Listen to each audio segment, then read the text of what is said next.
Deus não é homem para que minta, nem filho do homem para que mude de ideia, ou para que se arrependa, em algumas outras versões. Será que tendo ele prometido, não o fará?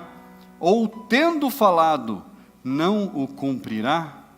Você pode deixar a sua Bíblia aí na sua cadeira por um momento, fechar os seus olhos.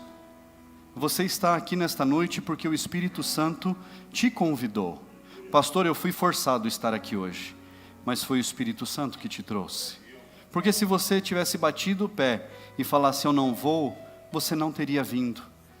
Então você veio porque o Espírito Santo, de alguma forma, ele tocou no seu coração e te colocou aqui dentro hoje. Então, aproveite o momento. Fala para quem está do seu lado, aproveite este momento. Feche seus olhos, fale com Deus. Senhor, essa é a Tua palavra, Pai. Meu Deus, que ela venha de encontro a cada uma das nossas necessidades. Venha, meu Deus, falar comigo.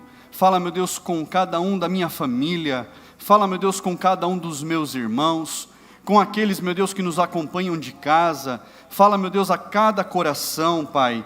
Meu Deus, trabalha, meu Deus, nas nossas vidas, da forma como o Senhor quer trabalhar, Pai.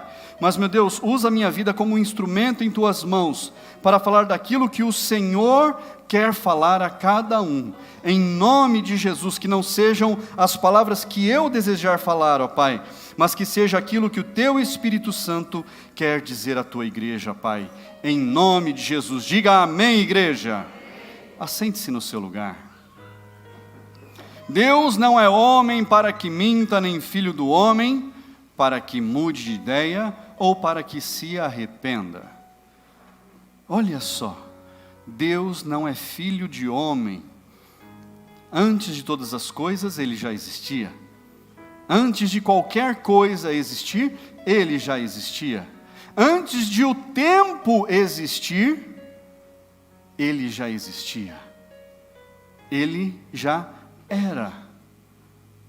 A palavra diz que, quando Ele se apresenta, Ele diz, eu sou. Ele não diz eu era, eu serei, eu sou. Porque Ele está além do tempo. Ele está acima do tempo. Ele está acima de qualquer regra, acima de qualquer lei da física, acima de qualquer coisa. E diz que Ele não é filho do homem. Para quê?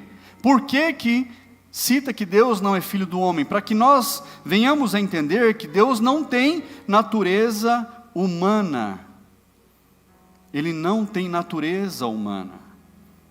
E diz também que Ele não é homem para que minta. Então a palavra de Deus, ela é verdadeira. O direcionamento de Deus é verdadeiro. Não há falsidade, não há deturpação, não há mentira. Há verdade naquilo que Deus fala. Repita comigo, há verdade naquilo que Deus fala. Há verdade, e apenas a verdade. E diz que Ele não se arrepende. Olha só, o arrependimento, ele é para nós. Nós devemos nos arrepender. O arrependimento não cabe em Deus, porque Deus, Ele é perfeito nos seus desígnios. Ele é perfeito nas suas decisões. Nós erramos. Nós cometemos erros. E é normal do ser humano errar. Faz parte da nossa natureza humana errar. Não é assim que a gente aprende muitas vezes? Não é errando? Muitos dizem lá fora, é errando que se aprende. Quando a gente erra, a gente aprende ou não aprende? Às vezes. Tem gente que erra e não aprende. Não é assim? Tem gente que erra e não aprende, e continua querendo errar, continua errando. Mas quando nós erramos e nós descobrimos que aquilo que a gente fez, determinado comportamento, não era adequado, a gente se arrepende. E o arrepender não quer dizer voltar atrás, porque a gente não pode voltar atrás em nada. Então o que é arrepender se não é voltar atrás? Arrepender é voltar ao caminho certo. Olha, então significa que eu estava andando bem? Estava indo bem. Mas em algum momento você desviou a rota. Então você se arrepende e volta para o caminho certo, de olho no seu alvo, de olho no seu objetivo. Olha só. Mas Deus, Ele é perfeito em tudo que Ele faz. Deus, Ele é perfeito em todas as palavras que Ele diz, em todas as promessas que Ele faz para as nossas vidas. E nessa campanha, nós apresentamos no papelzinho, em diversos papéis, os nomes das pessoas da nossa família, um por um a um. E se você talvez esqueceu, ou se você ainda não fez, hoje você vai ter a oportunidade de fazer. O diaconato está muito bem preparado. É só você assinar para algum diácono, que ele vai até você, leva uma folha de papel, uma caneta. Você vai escrever os nomes dos seus familiares. Para quê? Para que eles sejam alcançados pelo Senhor. Para que eles tenham um encontro com Deus. Para que eles se encontrem com Deus em algum momento. Os desígnios de Deus, eles são tão bons para nós. Os caminhos de Deus que Ele traça para nós são tão bons, que Ele nos promete inúmeras coisas ao longo da vida. A palavra de Deus, ela é recheada de promessas.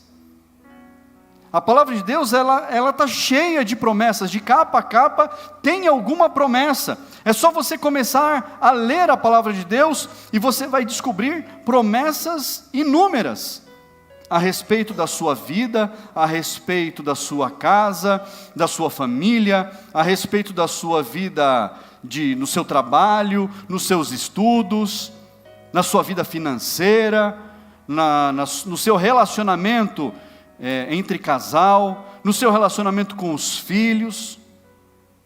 Tudo isso, em todas essas áreas, há promessas de Deus para a sua vida. Há promessas. Pastor, mas eu não estou vendo nada se cumprir na minha vida. É porque os seus olhos ainda não se abriram. É porque você ainda não começou a enxergar. É porque Deus ainda não te deu a capacidade de enxergar a ação dEle na sua vida. Porque a partir do momento em que você enxerga as ações de Deus, você vai começar a ver que todos os dias algo está se cumprindo. Que todos os dias, desde a hora que você acorda até a hora em que você vai dormir, existem inúmeras coisas acontecendo na sua vida que foram enviadas pelo próprio Deus. Eu vou repetir que eu acho que você não entendeu.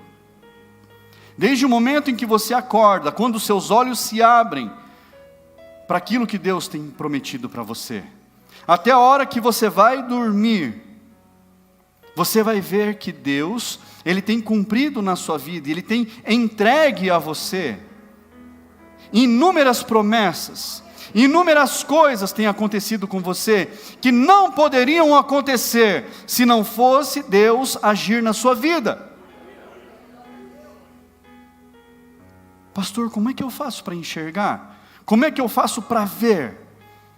A palavra de Deus, lá em Provérbios, ela diz que nós devemos buscar conhecimento mais do que o ouro.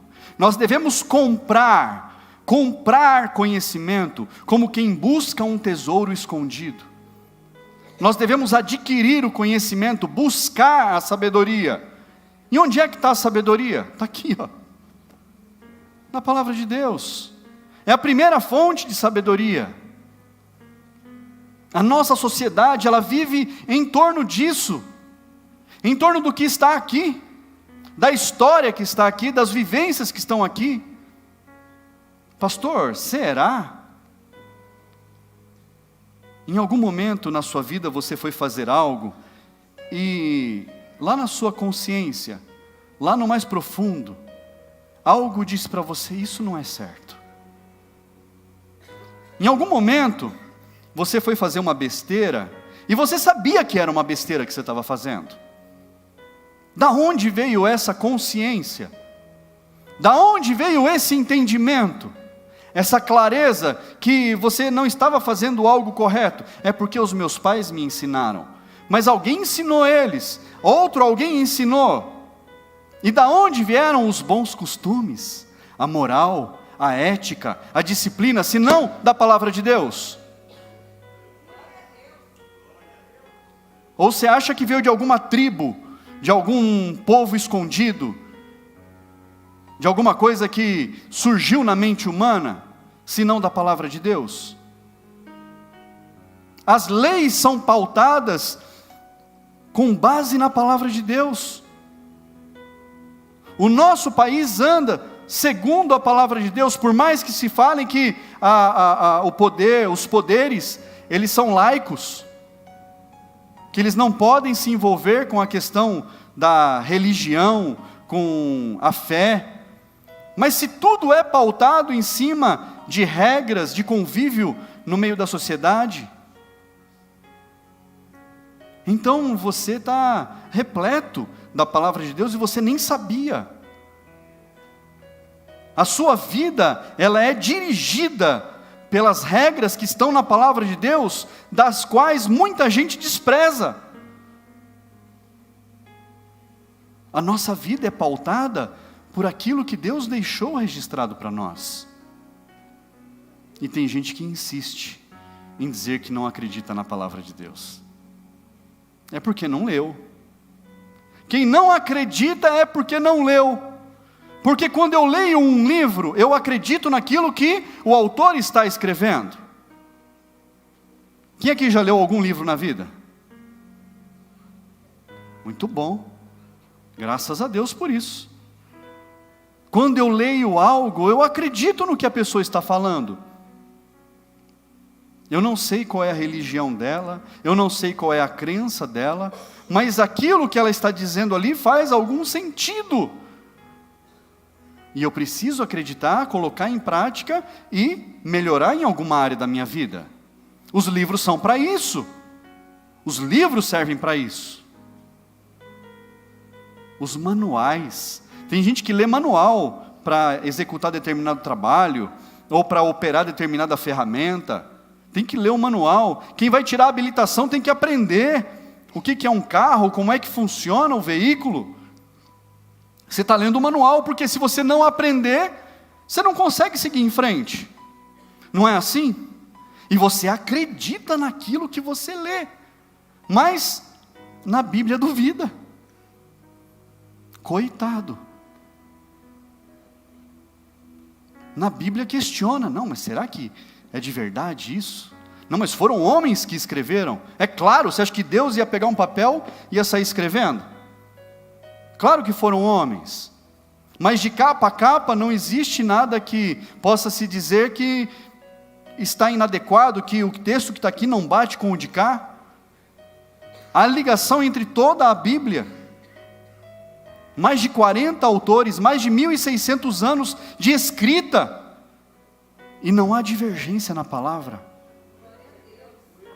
Sabe por quê? Apesar de serem tantas pessoas que escreveram, o que elas receberam foi de apenas um autor. Apenas um autor. De capa a capa. Então, há pessoas que elas ainda resistem à palavra de Deus. Sabe por que elas resistem? É medo. Medo da verdade. Medo de ler e falar, puxa vida, aprendi. É medo. Todas essas pessoas têm medo de aprender. Porque elas sabem que se ela aprender isso aqui, vai mudar a vida dela. E muitas acham que, poxa, se eu aprender, a minha vida vai ser diferente. Vai. E tem gente que acha que crente é aquele carrancudo. Não, crente é igual o Paulinho. Sorridente, brincalhão, isso é crente. Tem uns que andam assim, né? Até faz umas dobras na testa assim, de tão bravo. Isso aí não é crente, não, isso é infeliz. É outro nome. É outro nome. Aqui a gente faz pé de galinha, de tanto rir. É outra dobra.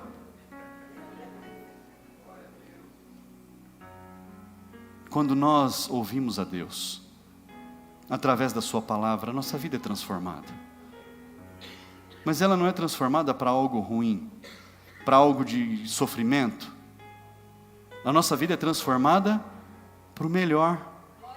Abra sua Bíblia ainda, lá em 2 Coríntios, lá para frente. 2 Coríntios,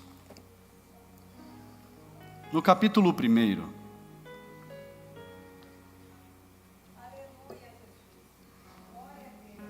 2 Coríntios, capítulo 1, versículo 20.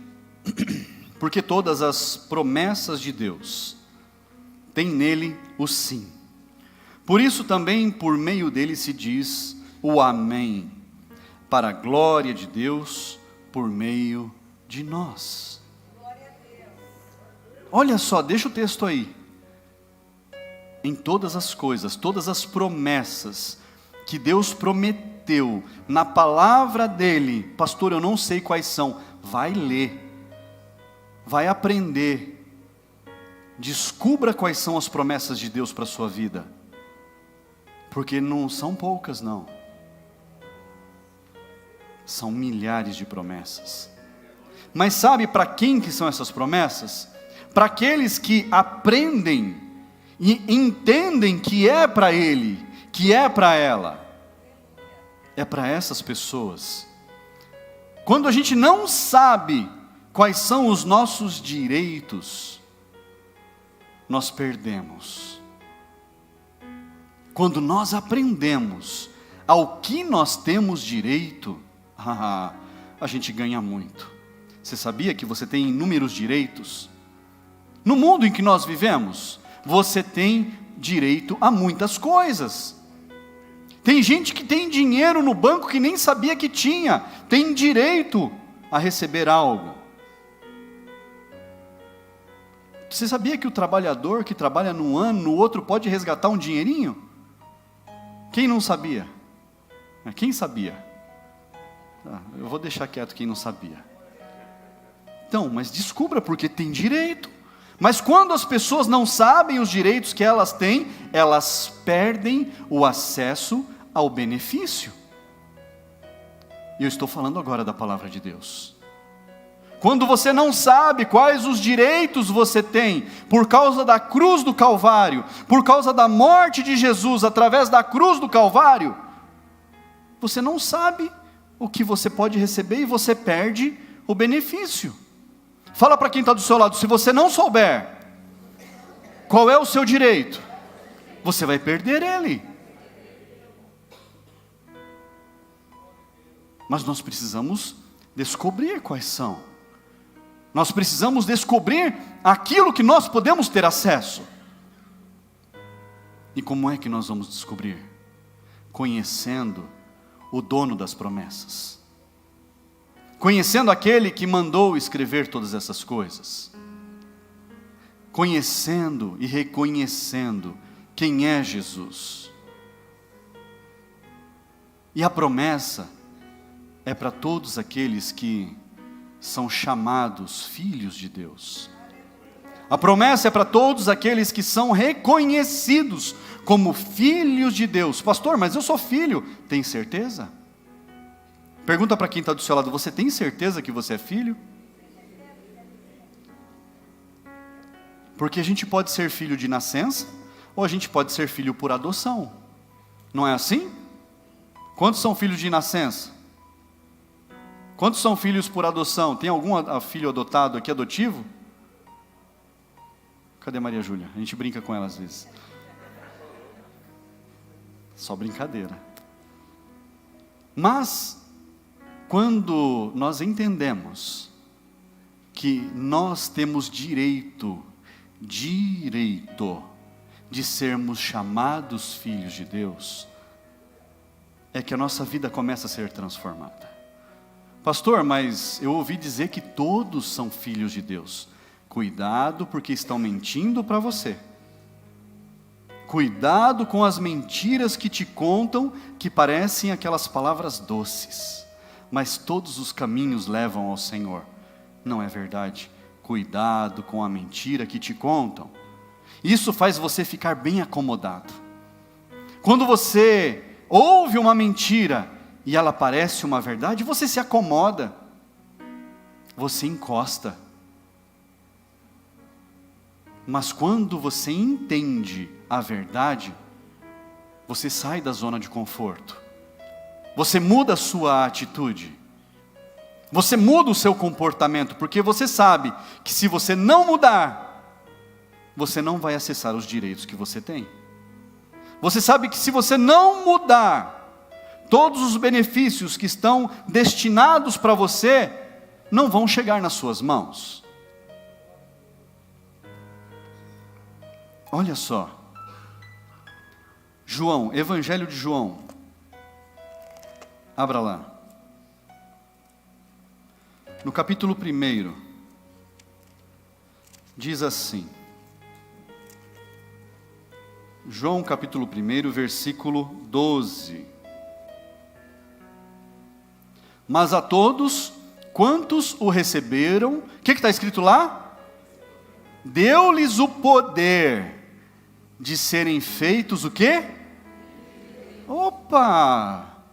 Olha ali, a certidão de adoção. Aqui é uma certidão de adoção.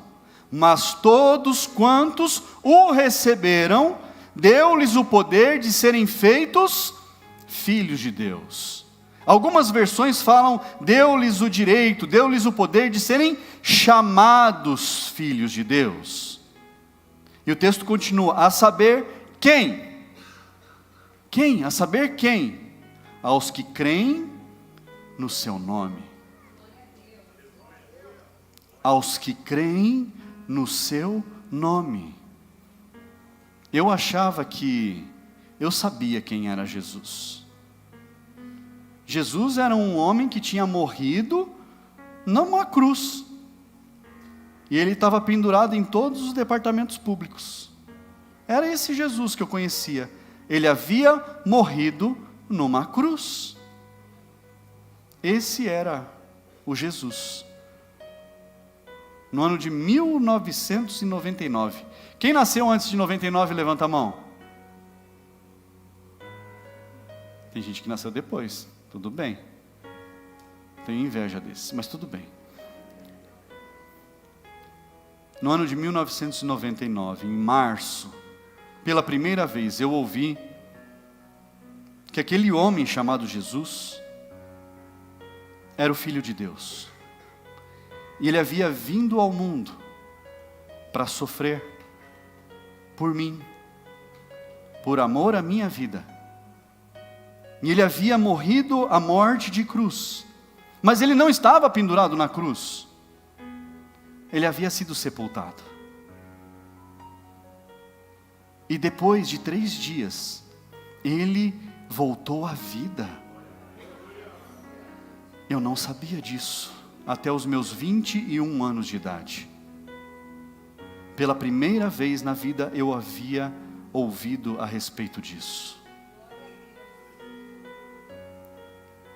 E aí eu descobri que ele havia subido aos céus.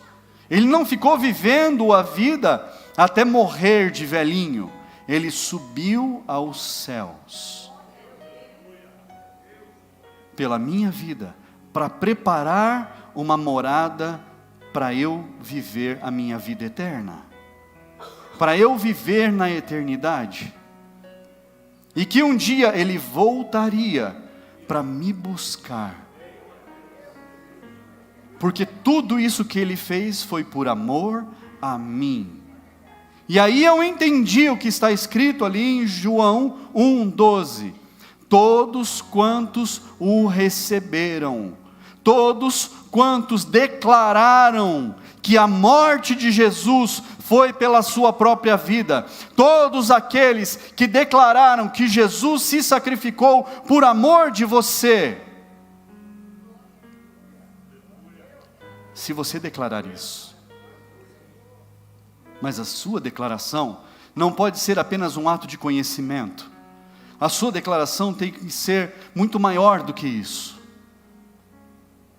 A sua declaração tem que ser um ato de sentimento, de você sentir a dor que ele sentiu no teu lugar, de você sentir a humilhação que ele passou no seu lugar, porque a palavra de Deus diz que todos pecaram e todos merecem a morte.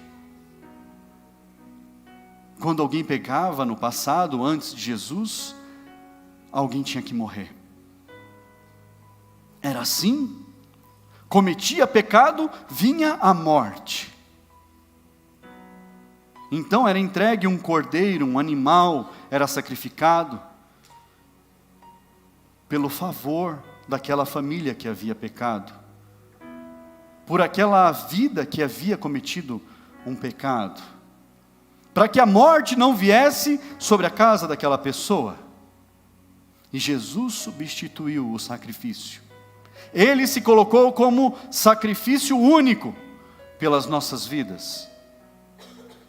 E o sacrifício que ele fez foi completo, para que nós pudéssemos ter acesso aos direitos que Deus nos deu, para que nós pudéssemos ter acesso aos benefícios do Filho,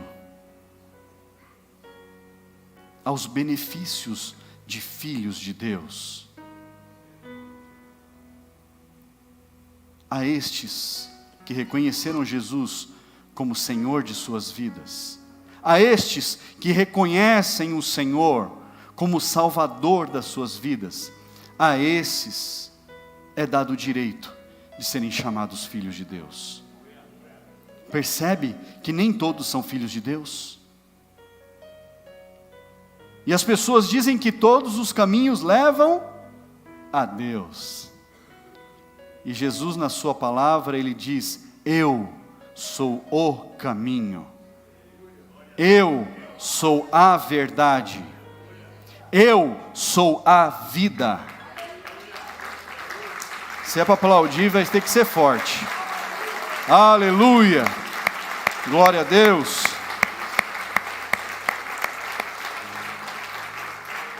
E Jesus finaliza: ninguém vem ao Pai senão por mim.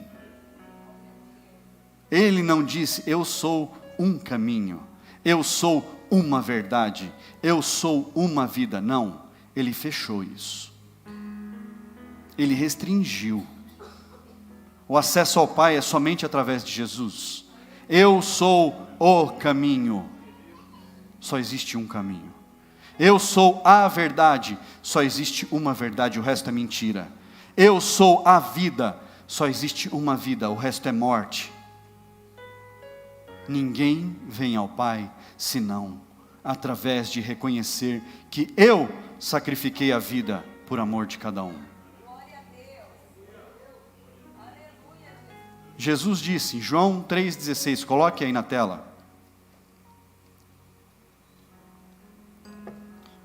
porque Deus amou o mundo de tal maneira que deu o seu único Filho, para que todo aquele que nele crer não pereça a morte, não pereça, não vá para o fogo do inferno, mas tenha o quê? A vida eterna. O amor de Deus pela humanidade foi tão grande, mas tão grande, que Ele entregou o seu Filho Jesus por amor a nós. Quem aqui é pai? Quem aqui tem filhos?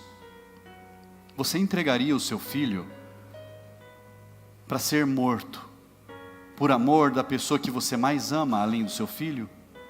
Você teria coragem de permitir que o seu filho fosse humilhado, cuspido, fosse chicoteado, fosse pregado numa cruz, para que alguém pudesse ter vida?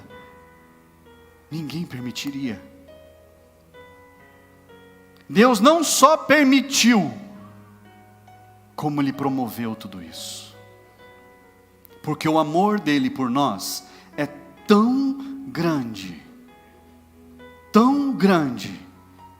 que ninguém consegue fazer nenhum sacrifício que chame tanto a atenção de Deus. O maior sacrifício já foi feito. E agora basta você tomar uma decisão. Basta você decidir querer servir a Deus. Basta você querer reconhecer que Ele é Senhor da sua vida. Fala para quem está do seu lado, um passo de cada vez. O primeiro passo é você falar: eu quero esse Jesus para a minha vida. Pastor, o que isso incorre na minha vida? O que eu vou ter que mudar na minha vida? Você vai ter que mudar o seguinte: receber Jesus como Senhor da sua vida. O que mais, pastor? É isso. O que mais eu preciso mudar? Isso. Você mudar o seu entendimento e declarar nessa noite que Jesus Cristo é Senhor da sua vida. E o que vai ser da minha vida? Daí para melhor. Se melhorar, vira festa. Não é assim? Então vai melhorar. A vida vai se tornar melhor. E a palavra de Deus, ela vai se fazer viva dentro de você. Porque a cada dia você vai desejar conhecer um pouco mais dessa pessoa para quem você confiou a sua vida. Pastor, mas isso parece tão importante. E é. Só que as pessoas costumam colocar uma barreira, uma muralha para o acesso a Jesus. Elas falam para as pessoas: primeiro você precisa parar de beber. Primeiro você precisa parar de fumar. Primeiro você precisa parar com esses maus costumes seus. Depois você entra na igreja. Se a pessoa precisa parar com tudo isso, para que ela precisa de Jesus? Que raio de evangelho é esse? Se a palavra de Deus diz: você precisa vir como você está. E a palavra ainda diz: conhecereis a verdade. E a verdade vai promover a libertação na sua vida.